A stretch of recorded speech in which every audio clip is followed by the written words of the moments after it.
Hello everyone, I'm Lydia Ruth. Welcome to Homemaking Radio. Please click the link in the description box and go to the place where I have embedded this narrative, and that way you won't have to listen to any ads. And also you'll be able to leave comments and to see the photographs that go with it.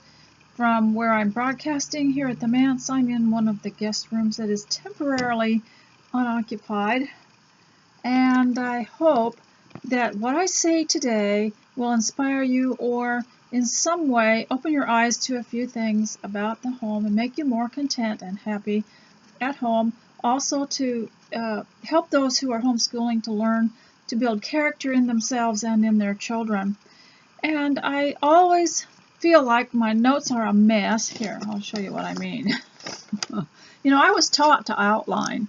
I was taught to write a speech or whatever. I was taught to do it, but I don't do it. And so I've decided that I'll just keep the three main things in my mind, and even though you're tired of them, I'm going to mention them will be your appearance or preparation. And then we'll talk a few things about the home, the inner workings of the home and homemaking, and also dealing with things with the people in the home, such as courtesy and good habits and things that help, because the home isn't just the house, and it's a combination of the house and the home. It's where people dwell together. And so let's begin by, let's go on a little hour's worth of journey and join me while we ignore the rest of the world and its urgency and its bad news. And they've been at it. Those of us who are vital know this, that it's just one thing after another. They'll do that all the time and keep us in a constant state of uproar. It affects the way we spend. It affects the way we live. They want us sick and unhappy and dependent, and dependent, not independent, but and dependent and concerned. And there's always a rise in self-care when products when this comes in, and I really believe in self-care because I believe that even Jesus knew when it was time to get away alone, away from the press. That's what the Bible says. I'll try to remember to put that scripture in there for you. So join me while we ignore this messy world, and let's just look at our unmessy houses and hope that you can live an unmessy life where you don't I realize there's always going to be some kind of turmoil, but ladies, we don't have to, quote, ruin our lives or mess up our lives, and we can teach other people too. I don't know what it is about people. They just treat their lives like themselves, like they're just going to be replaced, or they're going to replace themselves with somebody else or something, and they don't realize only one life to live. There was a little poem once, "One life to live will soon be past. Only what's done for Christ will last." So let's dedicate our homes and our lives and our appearance to Christ because of his great sacrifice for us and for the character and the good things that lift us up.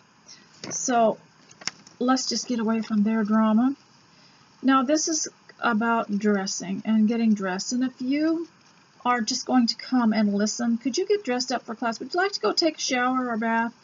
Fix yourself up and come back and just listen as though you were in class. I enjoy having a class online, maybe something I've found on YouTube or somewhere else where I can follow some instructions and learn a skill, or enjoy learning about something that will improve myself or my home. I really enjoy that. I really look forward to that, and I have all these videos stacked up on my waiting for me to go and check them all out when I see them come up, and they're always very beautiful. And so let's get dressed for class. And if you are a grandmother or mother who is homeschooling your children or offering a homeschool class to one of your descendants, I would suggest you let them know that yes, you're going to come and provide some kind of class for them, or they're going to come to your house for a class, but you'd like them to come dressed up. And that would entail you have to be detailed with people and say you're going to have to get a shower, I want your hair combed, your teeth brushed. I want your shirts buttoned up and no t-shirts. You can wear jeans, but shirts can be tucked in with a belt. And just come as though you're going to do something very important. There are still country clubs where they have the golf courses. We've got them around here, and they have a place where you can eat also, but they won't let you come in with jeans. You have to go home and change. And so this can, but I believe I like jeans. I'd rather than wear a pair of jeans than some of the sports wear, So then I want to talk to you about getting dressed for class. And if you have nothing, if you have something to do, you can go work now while you listen. I will show you a few things, but I think in general, I want to emphasize today that your appearance should glorify God, just as the scripture I had here. My little phone is gone. I had a scripture about glorifying God in your body and in your appearance, and how important that is, and how there were different types of clothes in the scriptures that were meant to signify what kind of dignitary someone was, or what kind of work or business someone was in, or what kind of ministry a person was in. And so it's the same with us today, but we get to determine what we want for our homes. And so we have to establish a standard. And I told you last time 3 things from the old merchant wisdom, people who owned stores. Don't sell yourself short, don't lose the sale, and don't give away the store. So let's talk about don't sell yourself short. Remember that you represent yourself, your husband, the family. Even if your husband is deceased, you represent what he believed in. You represent your own parents, even though they're gone. You represent where you came from. You represent the values that people gave you.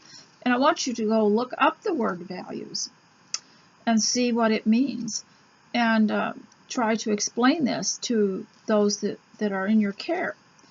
And there are other things I want you to look up today too. I'll see if I can find them. But clothing and getting dressed. There was a video that I ran across that I never could find again, and it was called Your Brain on Good Clothing or Dressing Right. And it was about how it was very scientifically approached on how what you're about to do is greatly affected by what you're wearing for that job.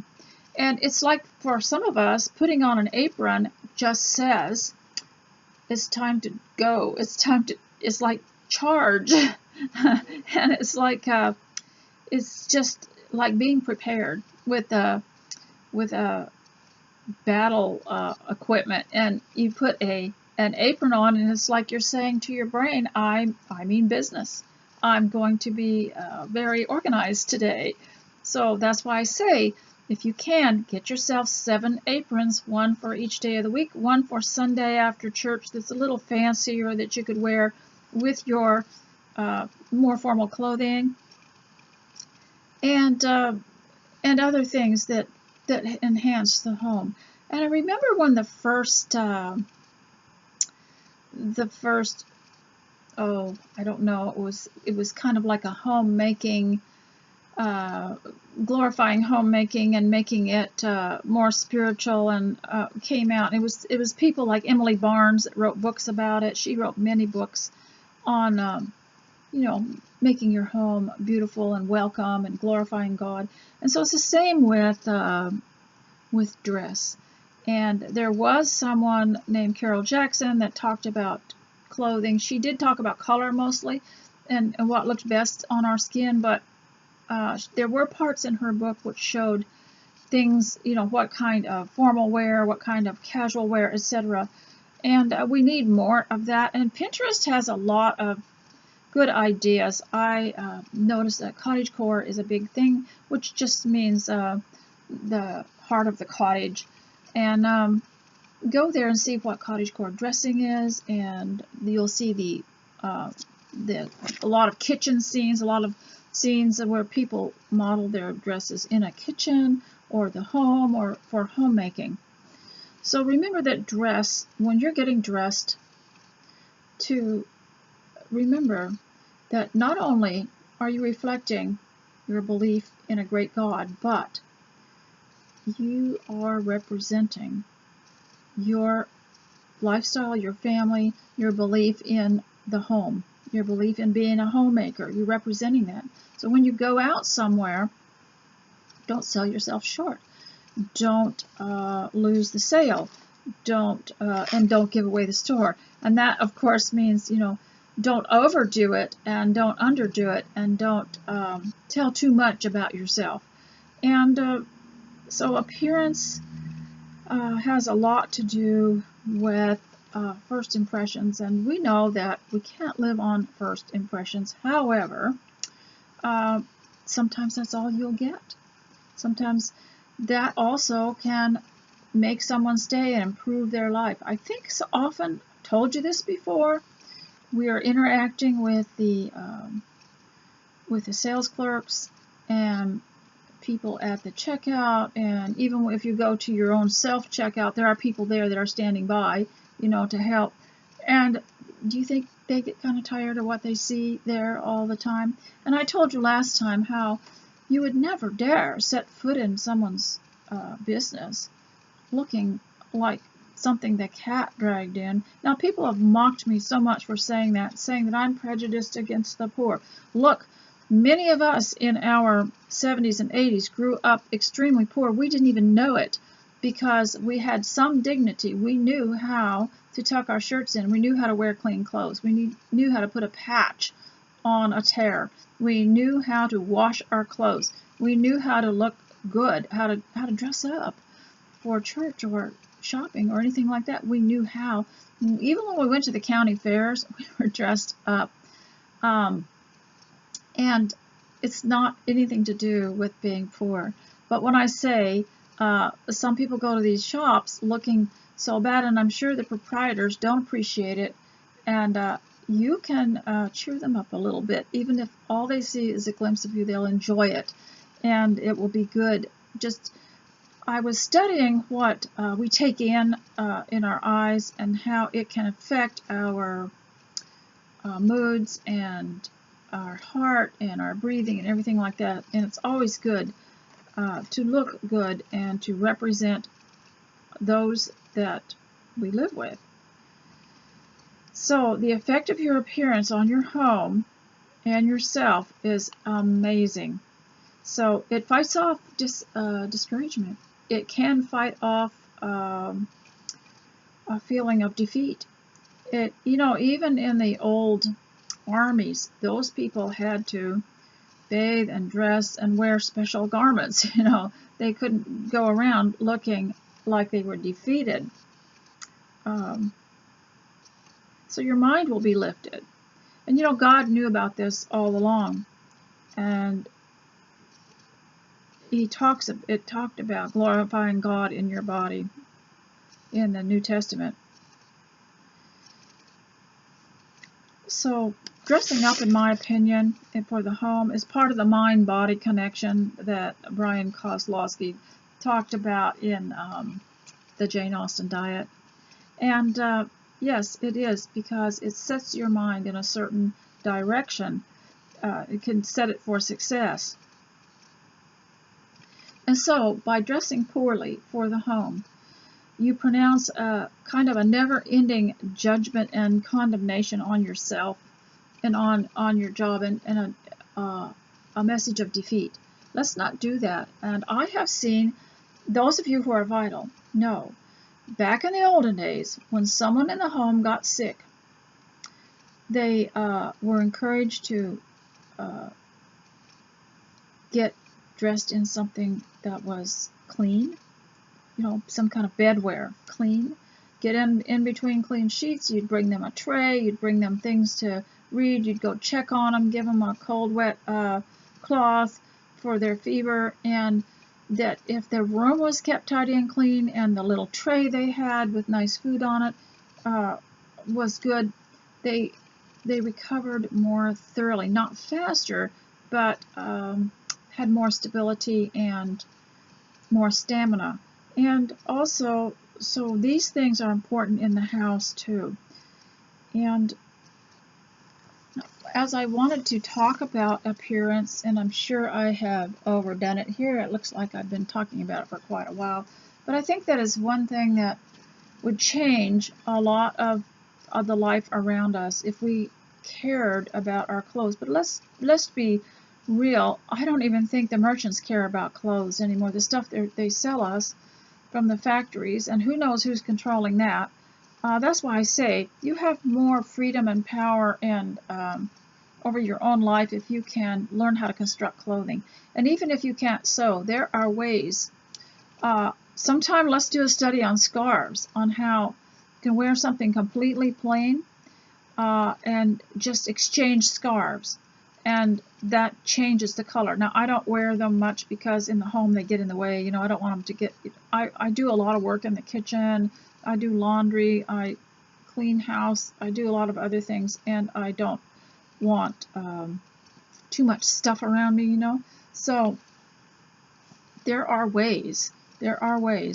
And I do have a friend that said she got out her old colorful scarves and she started wearing a different one every day because she likes a plain black top with a black skirt and black boots, and so she wanted to change it up without having to. She doesn't sew, so she goes and gets these scarves that you can get them at the Dollar Tree and other places. And then another lady I know, she has these little clips that have a flower on them, and she'll just wear a different one every day on her hair. And so today I wanted to talk to you about pin curls, because I went to a site called the Pin Curl Diaries on YouTube. I forget who it is that has that, but she has many videos on how to create a look of a different era, like the Jane Austen era and the Victorian era and that sort of thing. And it reminded me of all the hair care things that I have been through in my so many years, you know, so many decades actually. That the pin curls have always been my favorite because you could sleep in them and they wouldn't bother you, and they also, you could wear them, you could pin your hair up dry, and you could, you know, just wear them during the day if you needed to, and you could have pin curls even when you went to school and no one would know it because you were just pinning your hair up to look good. And you buy these hairpins in the color of your hair and no one could tell. The other thing I really liked that this little article here I'm going to show you didn't cover were the hair combs, but we went through it. The other thing that was earlier than pin curls were the rag curls. You just tear off strips of cloth, you would wind your hair around it, and then you'd tie the cloth. And you could wear them to bed because they were soft, and in the morning you'd have a nice hairstyle. And so that's one, I would say pin curls are my favorite. We went through the curling wand, the blower dryer, and we wind the hairbrush with your hair and then you blow dry it. We went through rollers and curlers and other things. But one of the reasons for curling, I was born with extremely fuzzy, curly hair. You couldn't even get a comb through it. But I discovered as I was a teenager that pin curls could control it so that at least I'd have a part in my hair or style, some kind of style. And one of the reasons for pin curls would be to turn the ends under. I talked to you about that in an earlier video, that the Victorians had long hair, but they believed that you should turn the ends under because that prevented split ends. The modern era came along and everybody was having trouble with split ends, so then they were producing conditioners and things for, you know, to repair split ends, and then you have to go to the hairdresser, get them all cut off, and but this prevented split ends if you turned them under. So pin curls, you could turn the little ends of your hair under, tuck them in, and protect your hair. We didn't hear about split ends until the modern era of hairdressing came along, where everybody's hair was, the ends were out. what I don't object to, but I think that we need to learn how to take care of our hair too. So I told you about this book here, the Christian Charm Course. It was published first when I was 16 years old. So I had it in my youth, and my children had it in their youth because it was republished and reprinted. Let me just tell you how many times it was done. 67, 70, 67, 69, 70, 72, 75, 76, 79, 1980, 1981, and 1984. It's a treasure. And in it, this was for girls, and there was one for boys too. And it had hairstyles for boys, how to take care of their hair, etc. And I always loved the illustration, but this had the pin curl settings and how to do them. And if you'll go to that lady's site, the Pin Curl Diaries, she'll show you, but it shows you how to turn the hair upwards and backwards, upwards and downward, horizontal wave, vertical wave, etc., and how not to pin your hair. And I use the dry, I don't use water when I pin my hair, but in the olden days, you could get a little dish, put some water in it and salt, or water in it and sugar, dip your comb in it, comb out a strand of hair, roll it up and pin it, and it gave a setting lotion. And so I wanted to talk to you about that because I'm just so nostalgic about pin curls, and I think every girl should know how to pin curl her hair, and you might just try it sometime. One of the problems as you get more vital is that your hair starts, it's hard to control certain strands, and pin curls help that. It's not so much vanity as it is controlling, the hair. And so I wanted to tell you about that, and maybe we will now be able to graduate from this subject on to the next. And so when it comes to homemaking, remember I told you, don't sell yourself or your family short, don't lose the sale, and don't give away the store.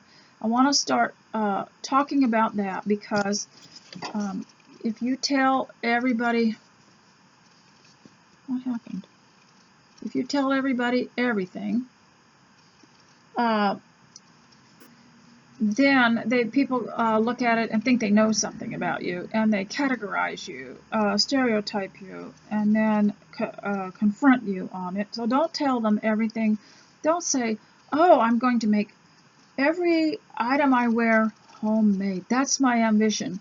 And that's okay to want to do that, but be careful what you say, because after a while they say, did you ever do that? And they feel better if you didn't, because they're not going to do it either.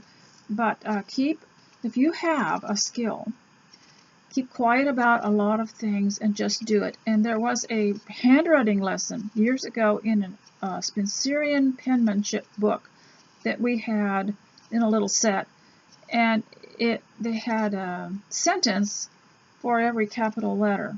And when it came to P, I'll always remember this: promise little and do much. Say nothing and do everything.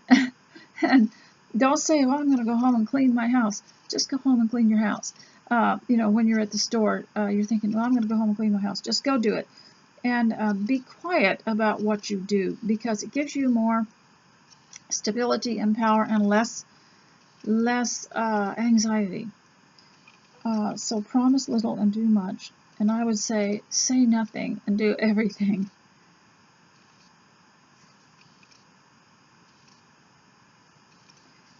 Okay, so I wanted to mention more about this book, The Entertainment Cookbook, and it was published by Southern Lady. This is volume 2, which I like.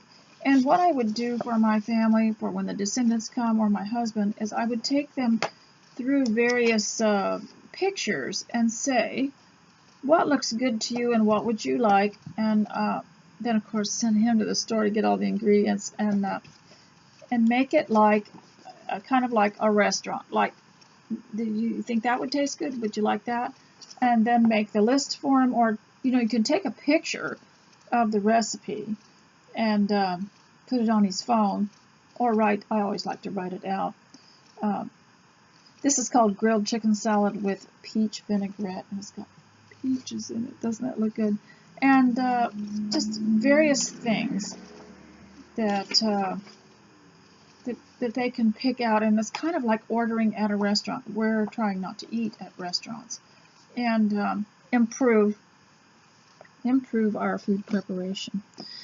Another thing that I am doing at home, now with homemaking, you can go to any site and find out people have schedules. I have always recommended Fly Lady. I found it a little complicated sometimes, but eventually developed my own style of making sure that the wet areas were clean, you know, that the bathroom, the laundry room, and the kitchen, at least get those cleaned up, and then go around and pick up clutter. And if you have a hard time getting started in the morning, I have kind of a little routine. And you don't need to share your routine with everyone, because mainly I remember back in the day when I first began homeschooling, somebody asked me sincerely what my routine was and what time we started. And I said, well, we tried to get started by 10. Well, at 10 o'clock every day, that woman would phone me. And that was back in the day when you couldn't, there were no answering machines, and you couldn't unplug your phone. And it was just most annoying to I'd either have to answer it or call her back or something, because, you know, you didn't want to be too rude. And it taught me to be quiet about what I do. So when someone says, what time does your husband get up? I'll say, oh, it just depends on what the schedule is for that day. And, or what time do you all go to bed? You don't need to tell people things like this. And there was a scripture about the person who reserves his words and controls his mouth will have peace, but the one who tells everything will have chaos. And it is so true. People don't need to know everything about you, but they're extremely curious. Now, you wouldn't ask someone in the working place outside the home, I mean, what time do you get up? What time do you go to bed? Do you watch TV before you go to bed? What do you do before you... But when you're a homemaker, people are extremely curious about it. And what I would say is, why don't you stay home one day and just catalog what you do in a little notebook and see how the day goes for you. And then they have to find out for themselves. So this was a verse in Proverbs, which I'll try to give you on the blog. And make sure that you click the link in the description box and go to that blog so you can listen to the video there. There won't be any ads on it. And now, one of the things that I've tried in my home, if people get a little bit discombobulated and anxious, and it's quite common in all families where you feel like the family just needs something a little extra, especially if you're staying home a lot more. And we've tried this during the winter when, you know, there was no way to travel, or, you know, it was icy or stormy, and sometimes in the summer too, is to change the sheets and the pillowcases and your pajamas and wash them every day and put on new sheets, just like you were at a fancy place, a fancy hotel. And what a lift that gives people. But of course, I wouldn't recommend it if you've got, you know, too much to wash, you know. But it's just these little bits of things, little bits of luxury that you can give yourself, especially if you are feeling like you need to settle down, to feel less anxious, to have more rest. And unfortunately, anxiety does come into the home because people bring it there from somewhere else, or they create thinking and fear and such. And remember what I said about not demeaning yourself or selling yourself short. And the reason is, if someone asks you what you do, well, I'm just a homemaker. I do try to earn money, extra money, you know, selling such and such. You don't need to do that. There's defending yourself, and then there's excusing yourself. And you have to know the difference between the two. And it just reminds me of, was it the Jennings, Mrs. Jennings, and her son-in-law, and Colonel Brandon came around and said something about himself, saying no woman would want me, or Marianne would not look at me, or something like that. And Mr. Jennings said, Brandon, don't think of yourself so meanly. And so, you know, this tendency to say, well, no one's going to respect, you know, the homemaker. I was going to read something to you out of Linda Lichter's book here, because there was something in here that I thought was quite interesting. I don't know if I actually marked it as well as I should have.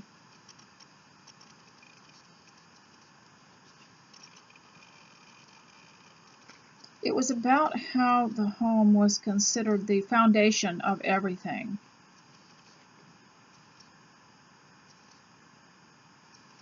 And how the home was so admired. It was actually better than anything else. It was called The Religion of the Home, and it's called You Can Go Home Again on page 205 of Linda Lichter's book, Simple Social Graces. The Victorians regarded the home as a kind of, now when I think Victorians, it was 18-something to 1901. It was during the life of Queen Victoria, her life, I don't think so much her reign, but her life. The Victorians regarded the home as a kind of sacrament that rendered the intangible tangible through the daily rituals of dining, chores, and leisure. You know, chores, we had chores. And it's really interesting how much like a culture that was. We had this, the rituals of dining, chores, and leisure. And even though I grew up on a crude homestead in Alaska, we did have this ritual. And my mother was from the prairies in Canada, and she grew up partly in I wish I still had this picture, where her father had built a house on the back of a wagon, and it was horse-drawn, and also I think one of the places they lived had a dirt floor, but it was packed hard, and it was swept to be shiny. And in spite of that, my mother was the best cook. She knew how to make food taste good, and people had to sit down properly, and she set the table. And we could not, when it was our turn to set the table, she'd inspect it to make sure we did it right. You know, where the utensils were, where they were supposed to be, and the glassware and everything.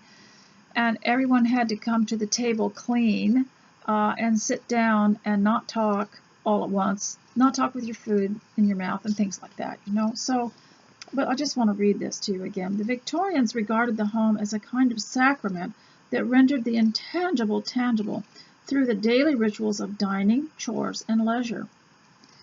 In fact, the Victorians often resorted to religious metaphors to describe its significance. One of them was, home and religion are kindred words, names both of love and reverence. Home because it is the seat of religion, and religion because it is the sacred element of the home. She describes life in this book as a life of religious belief and religious meaning. Everything was because of religion. It's like I tell you, when we get dressed, it's part of glorifying God in your body. Everything had a religious meaning. And it was called the religion of the home in some of these poems and books. And here's someone who said, comparing the home's power over the organization, character, and destiny of human beings, it was said the church is nothing and the state is nothing. Government, priests, and politics are nothing compared to the home. Well, yes, you'd have to have the home first, or you wouldn't have anybody in those organizations, would you? Such accolades may sound excessive or even comical to our own domestically challenged sensibilities, but they represent far more than the Victorian penchant for flowery language. Home was something you lived daily, a passion, as well as an ideal you sought to honor. And over here it talked about how when the couple got married, it was considered the beginning and the foundation of the home. And it was highly respected and revered. And I remember when that changed. Back in the 60s, I was very young, and I heard someone say to someone else, we were standing around, I guess, at some kind of event in town, and somebody said, "Oh, where have you been?" And she said, "Oh, I got married." And she smiled, and the other person said, "Well, what for? Why did you do that?" That was when this attitude was creeping in, whereas the Victorians thought it helped build the church, it helped build the society, it helped build faith and life, and it helped build courtesy. Everything was centered there. And it talked about Victorian women were queens of every day, managing and overseeing large and small details.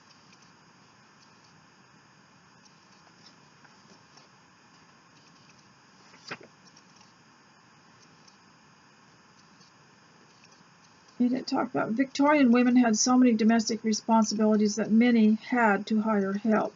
And I still remember back in the old days in the 50s, even though we lived on a homestead, in the summer sometimes someone would come walking down what we called the home road. That was the stretch of road between the highway and your house that usually the homeowner built themselves, or the path or whatever, asking if we had any work for them. And I remember one time a lady came and she had a basket with threads in it and a crochet hook, and she wanted to for us to hire her to teach how to crochet. And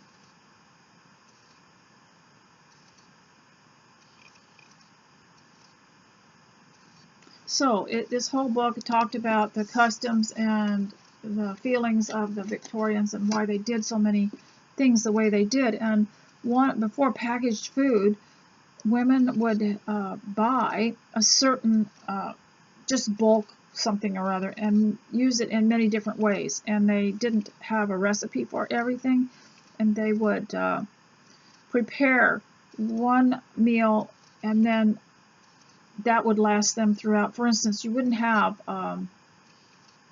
you would eat what you didn't eat the next day. I don't know if any of you remember that, whatever was left for the next day.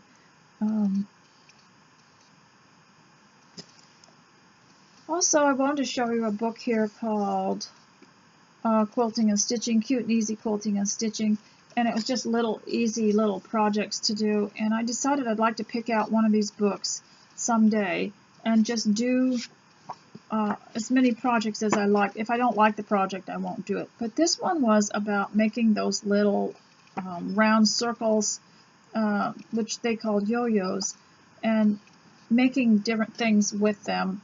There's how to make a button, and even cloth jewelry, which I thought would be interesting, to make cloth jewelry to wear with home-sewn clothes, which are always fun.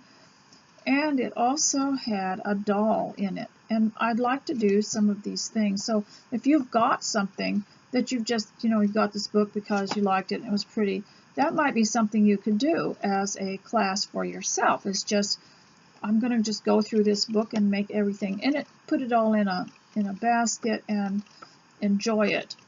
And see, women always had, this book here talks about women having had handiwork that they did, which they needed. And I talked about the scrapbooks and how they had the clippings and things, and they had their reading material by a chair, and when they weren't working, they would clip things and put nice things in the scrapbook, and how good that was for them and for a feeling of happiness and stability and contentment.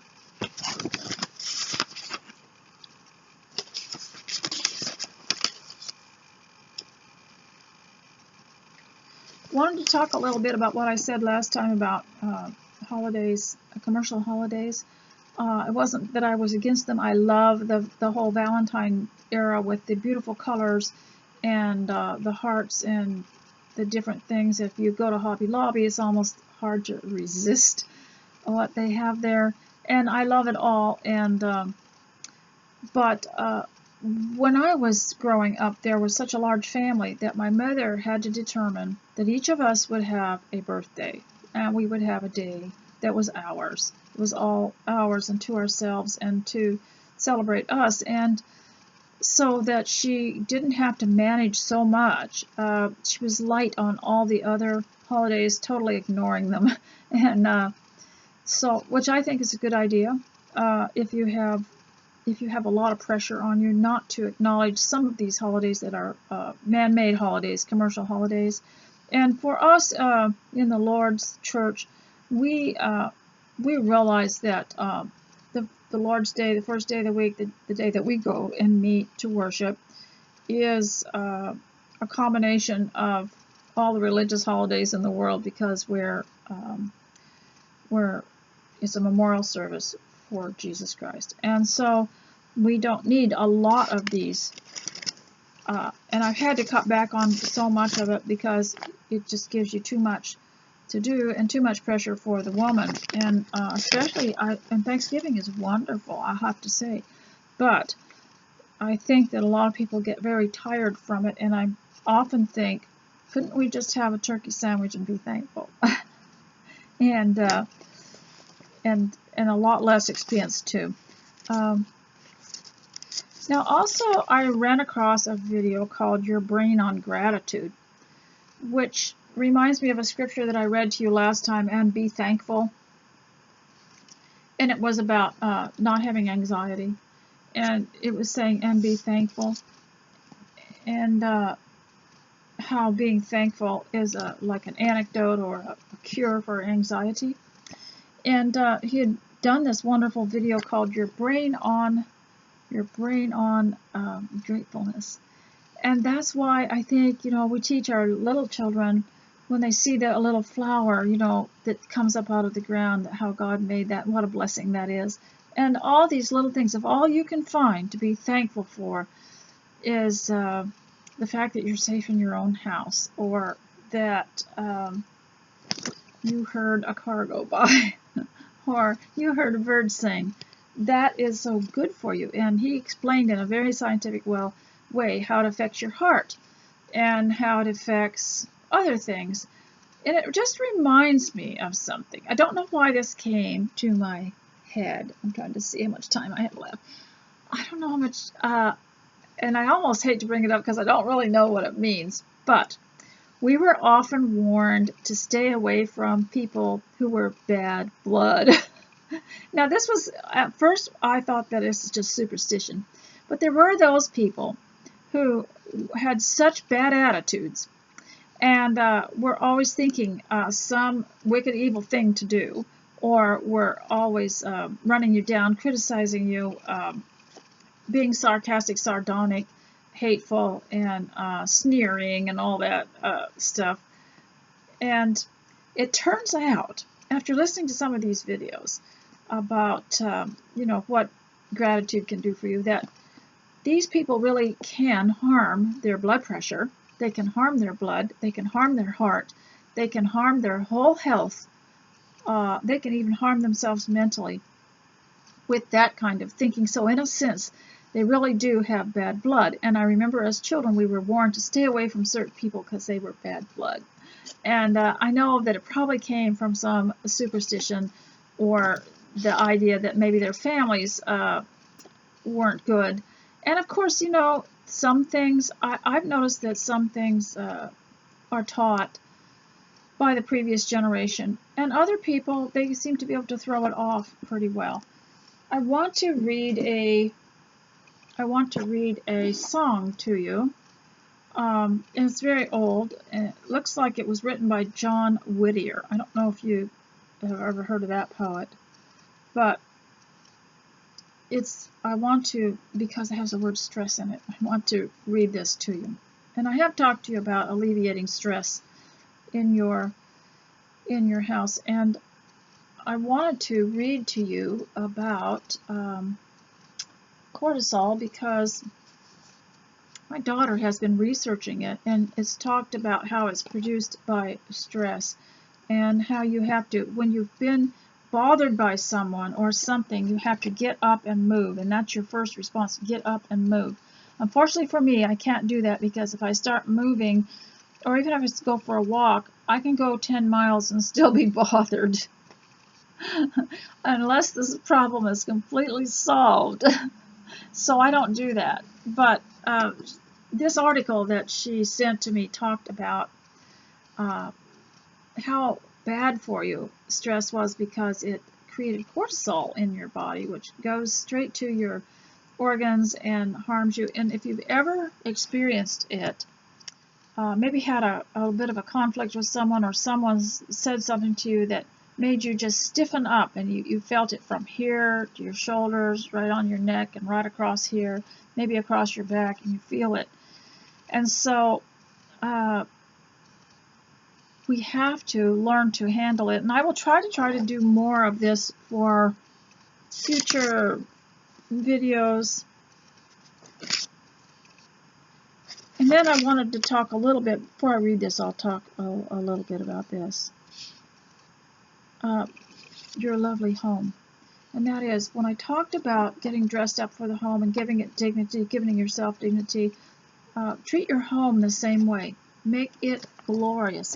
Not long ago, one of my kids gave me something that someone had given them for a housewarming, and it was a set of candles holders that they didn't go with the kind of home they had, and it turned out to be quite Regency. So I thought I felt a little bit silly putting them out here in the manse, you know, in this stone building, and I decided to just put them up anyway, because it doesn't really matter, and it gives the home a little bit of an uplift, a little bit of dignity. And if you can, one of the reasons that I enjoyed home interiors so much is because when it first came out, it gave the homemaker a chance to do something to her home to lift it up and make it, and it was usually things that went on walls.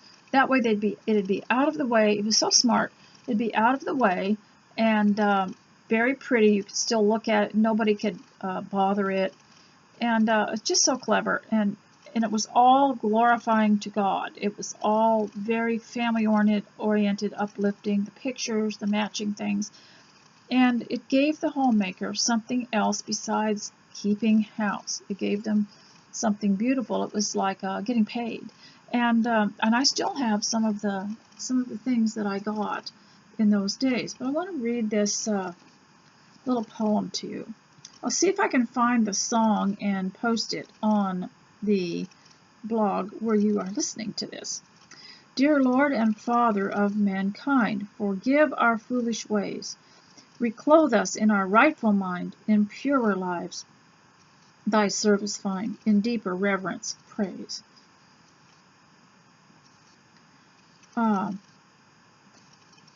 Drop thy still dews of quietness. Such beautiful poetry. Drop thy still dews of quietness till all our striving cease.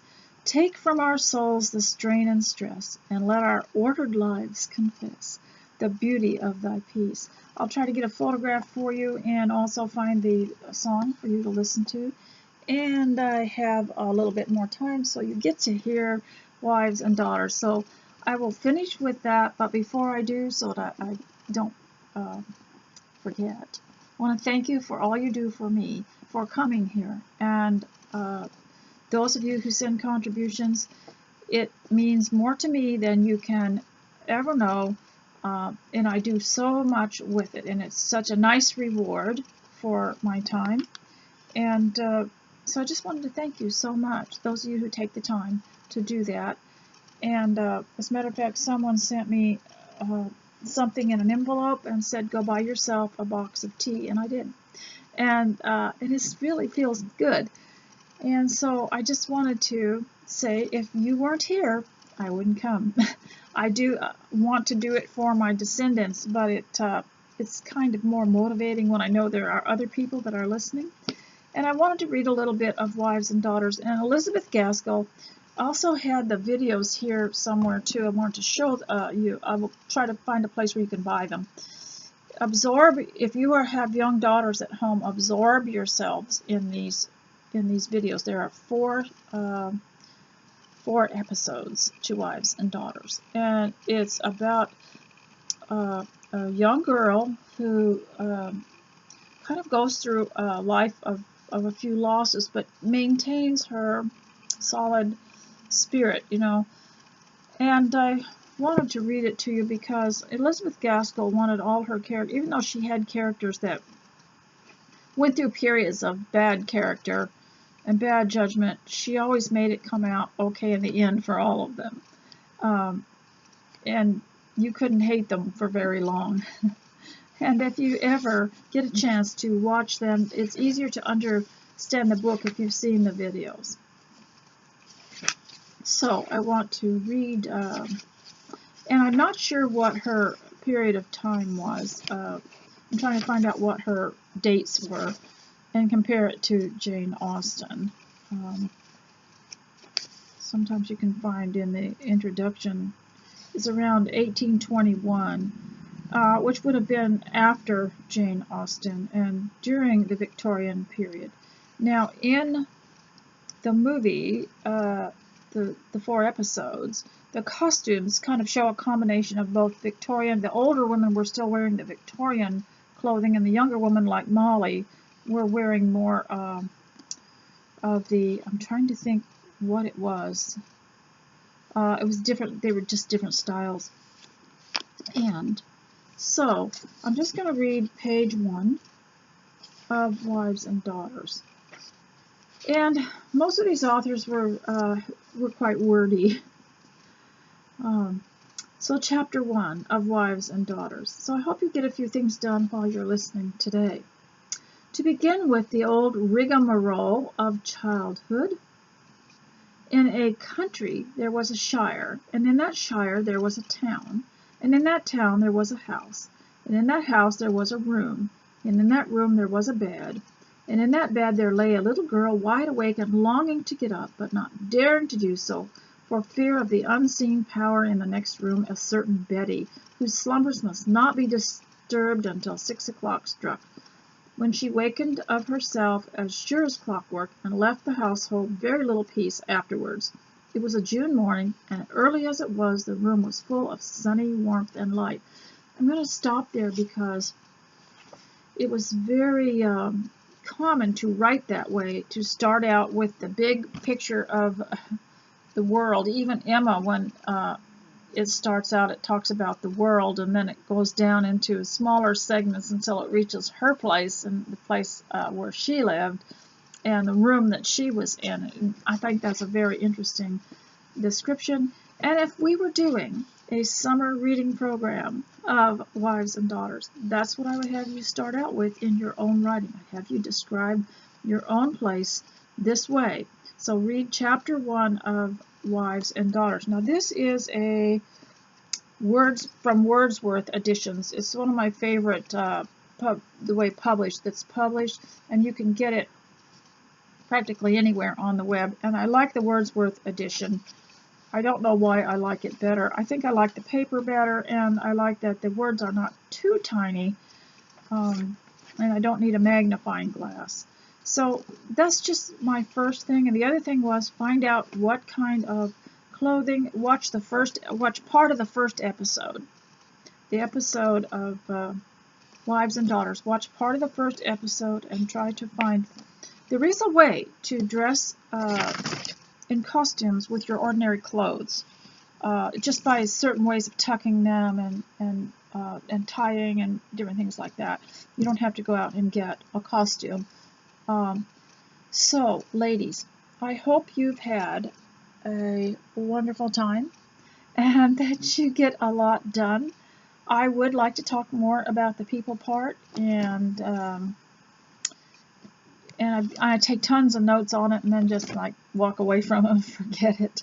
And if you have anything that you want me to talk about that I might know something about, I can at least look it up and figure it out. I will talk more about marriage sometime if you like, and I hope all is well with you. Let me see what we have here. Goodness sake. So I will talk to you later. Please stay close to Christ. Bye.